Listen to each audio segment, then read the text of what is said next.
So hey guys, welcome back to our channel PHK।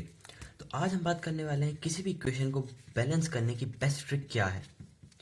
जो class 10th में हम जो पढ़े हैं वो पढ़े हैं hit and trial method. Hit and trial method पढ़े हैं, लेकिन बहुत सारे लोगों को इस मेथड में बहुत दिक्कत होती है। तो इसी का अल्टरनेटिव बहुत ही अच्छी मेथड है ABCD मेथड।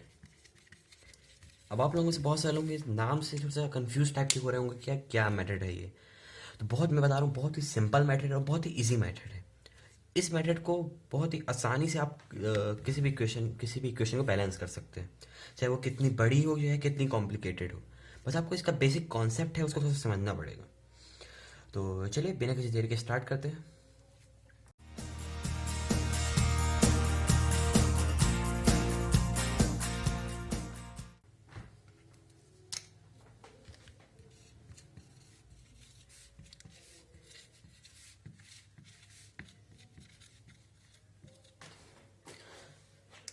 तो चलिए सबसे पहले हम एक सिंपल इक्वेशन लेते हैं, फिर हम पहले बेसिक कॉन्सेप्ट इक्वेशन समझते हैं, फिर हम धीरे धीरे और आगे टफ इक्वेशन के तरफ बढ़ेंगे। तो आपको क्या करना है ABC मेथड में, आपको सबसे पहले जो यहाँ पे जो कंपाउंड या फिर एलिमेंट लिखा है उसके नीचे यहाँ पे लिख देना है A। फिर जो दूसरा आएगा उसके नीचे लिख देना है B। फिर जो तीसरा आएगा वहाँ पे C लिख देना है। अगर यहाँ पे अगर कुछ एलिमेंट या फिर कंपाउंड लिखा होता तो अपन यहाँ पे C करते, उसके बाद फिर यहाँ पे D करते। बट यहाँ पे सिर्फ तीन ही है, सिर्फ अपन ABC यूज़ कर रहे हैं। ठीक, अगर यहाँ पे अगर और भी यहाँ पे कुछ होता है, यहाँ पे मान लीजिए अगर X एलिमेंट होता तो अपन यहाँ पे D लिख देते, लेकिन यहाँ पे अभी ये नहीं है तो अपन ये बिल्कुल अभी नहीं लिखेंगे। तो ये नहीं लिखेंगे तो इसको अपन कर देते हैं इरेज। ये हो गया इरेज, अपन के पास ये है। अब आपको क्या करना है, ये एक एलिमेंट है, यहाँ पे इसकी ये मॉलिक्यूलर फॉर्म में नहीं है। यहाँ पे इसकी जैसे ऑक्सीजन यहाँ पे 2 है, यहाँ पे Mg में यहाँ पे 1 है। अब आपको बस यही करना है, A×1 कर देना है। तो A×1 करेंगे तो A ही आएगा बस। अब फिर ये प्रोडक्ट साइड में यहाँ पे Mg कहीं और नहीं है ना, तो बस अब अपन क्या करना है, यहाँ पे इक्वेट कर देना है, इक्वल टू का साइन लगा के यहाँ पे प्रोडक्ट साइड आ गया, यहाँ प्रोडक्ट साइड में भी C आ गया, यहाँ पे भी Mg एक ही है तो अपन यहाँ पे भी अपन C लिख देंगे। फिर अपन आते हैं B, ऑक्सीजन में। ऑक्सीजन यहाँ पे 2 है मॉलिक्यूलर फॉर्म में, तो 2 अपन 2B लिखेंगे। 2B=, यहाँ पे ऑक्सीजन 1 है तो अपन यहाँ पे C लिखेंगे। बस अपन को ये इक्वेशन मिल गई। बस इससे सिंप्लीफाई, इससे अपन की इक्वेशन बैलेंस हो जाएगी। अब आपको एक स्टेप बहुत इंपॉर्टेंट लेना है कि अब आपको देखना है कि इन सब में से कौन सा अल्फ़ाबेट सबसे ज़्यादा बार आ रहा है किस इक्वेशन में, और कितने बार आ रहा है। इसमें A और C आ रहा है, इसमें B और C आ रहा है, मतलब कि C ज़्यादा बार आ रहा है। तो C मोस्ट ऑफ टाइम आ रहा है, तो C को अपन 1 एज्यूम कर ले, C को अपन एज्यूम करके चलेंगे। ठीक, अब अपन यहाँ पे C=1, बेसिक मैथ्स है। C=1 है तो A=C है, तो A=B1 होगा, तो A=1 आ गया। बेसिक मैथ्स है, थोड़ी बहुत आपको मैथ्स भी यहाँ पे करनी बनी चाहिए। फिर अपन क्या कि B अपन को फाइंड करना है, तो B फाइंड करने के लिए C=1 है, यहाँ पे 2B है, तो अपन ऐसे लिख सकते हैं B=1/2, बिल्कुल लिख सकते हैं 1/2 आ गया। मतलब कि ABC तीनों की वैल्यू अपन को पता चल गई। बस इसकी वैल्यू इनको इन इक्वेशन में पुट कर देनी। अब आपको क्या करना है, Mg यहाँ पे A की वैल्यू कितनी थी 1 Mg प्लस B 1/2 था, 1/2 O2, प्रोडक्ट क्या बना रहा C=1 था, 1 MgO। ये अपन को इक्वेशन मिल गई। इन सब चीज़ों को पुट करने के बाद एक और चीज़, अगर कहीं पे किसी कंपाउंड या एलिमेंट के आगे 1 हो तो उसको नहीं लिखा जाता, ये केमिस्ट्री में रूल है, बिल्कुल इसको नहीं लिखा जाता, इसको बस फटाक से इरेज कर देते हैं। ये इक्वेशन मिल गई। अब इसको और से बैलेंस करना पड़ेगा अपन को। क्या करना पड़ेगा, ये डिनोमिनेटर में है, इसको अपन को डिनोमिनेटर से हटाना पड़ेगा। अब आपको क्या करेंगे, डिनोमिनेटर से हटाएंगे, मतलब कि अगर इसको डिनोमिनेटर से आपको हटाना है तो इंटू 2 करना पड़ेगा। सिंपल मैथ है, देखिए अगर 1/2 है, इंटू अगर मैं 2 कर दूंगा तो ये 2 कैंसिल हो जाएगा, 1 बस बचेगा। बस अपन को ये चीज़ करनी है। तो अगर अपन को यहाँ पे डिनोमिनेटर में 1 लाना है इसके, तो अपन इसको होल अपन 2 करेंगे, इंटू 2 करेंगे। अगर मान लीजिए यहाँ पे डिनोमिनेटर में 3 होता तो अपन यहाँ पे 3 से इंटू करते। ठीक, यहाँ पे अब लेकिन अभी 2 है तो अपन 2 से इंटू करेंगे, तो जो अपनी जो फाइनल इक्वेशन आएगी वहाँ पे आएगी 2 Mg प्लस 2 से 2 कैंसिल O2। ये 1 O2 नहीं होगा, क्योंकि हम पहले भी बात करें 1 होता तो उसको अपन नहीं लिखते, तो 1 यहाँ पे अपन इरेज कर देते हैं।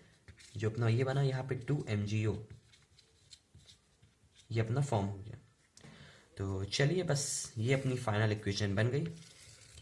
अब आपको क्या करना है, इस इक्वेशन को आप चेक कर लेते हैं। Mg यहाँ पे 2 है, यहाँ पे भी Mg2 है, ऑक्सीजन यहाँ पे 2 है, ऑक्सीजन में यहाँ पे 2 है। कैसे है 2? देखिए, अगर आप लोगों को कुछ कन्फ्यूजन हो गया तो जैसे Mg2 है तो ये ऐसे लिखा है Mg होल ट्वाइस में 2, मतलब कि 2Mg है और 2O है।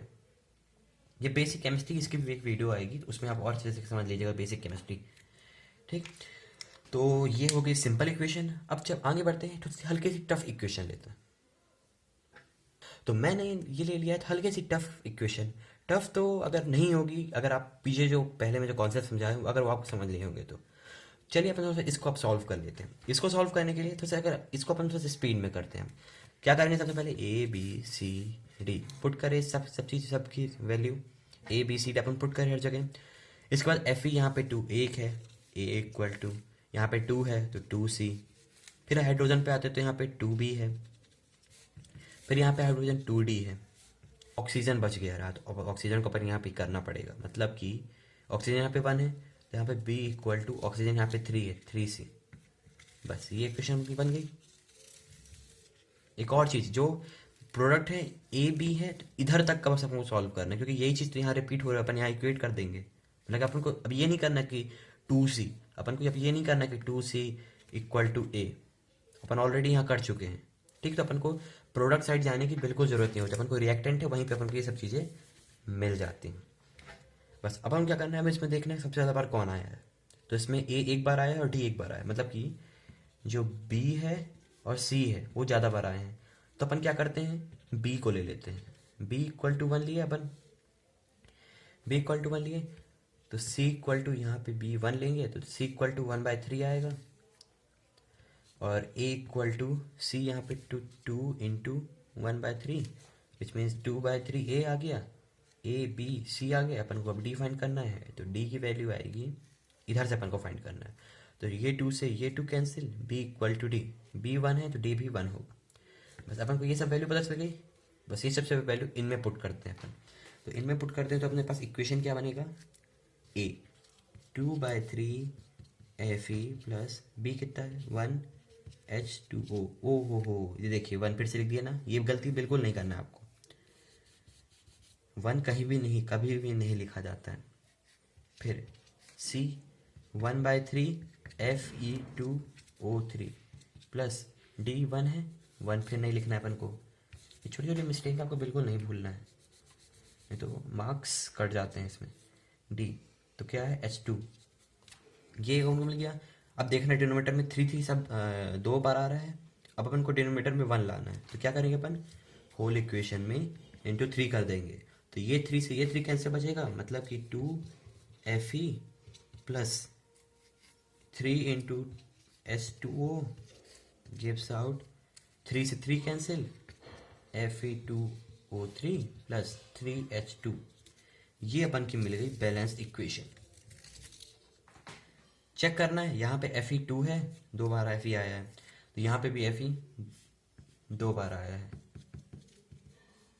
अब यहाँ पे किसमें, हाइड्रोजन पे आते हैं। हाइड्रोजन यहाँ पे कितने बार आया, 6 टाइम्स आया है, मतलब कि ये इसमें इंटू करते हैं, हाइड्रोजन 2 इंटू 3 6, तो यहाँ पे भी हाइड्रोजन 2 इंटू 3 6 बार आया है। ऑक्सीजन यहाँ पे कितने बार आया है, ऑक्सीजन यहाँ पे 3 टाइम्स आया है। ऑक्सीजन यहाँ पे 3 टाइम्स आया, तो यहाँ पे कितने, यहाँ पे भी 3 टाइम्स आया, मतलब कि ये इक्वेशन बैलेंस अपनी हो गई। और भी एग्जांपल जो एनसीईआरटी में दिए वो भी आप सॉल्व करेंगे तो आपको बहुत अच्छे से सब चीज़ की प्रैक्टिस हो जाएगी।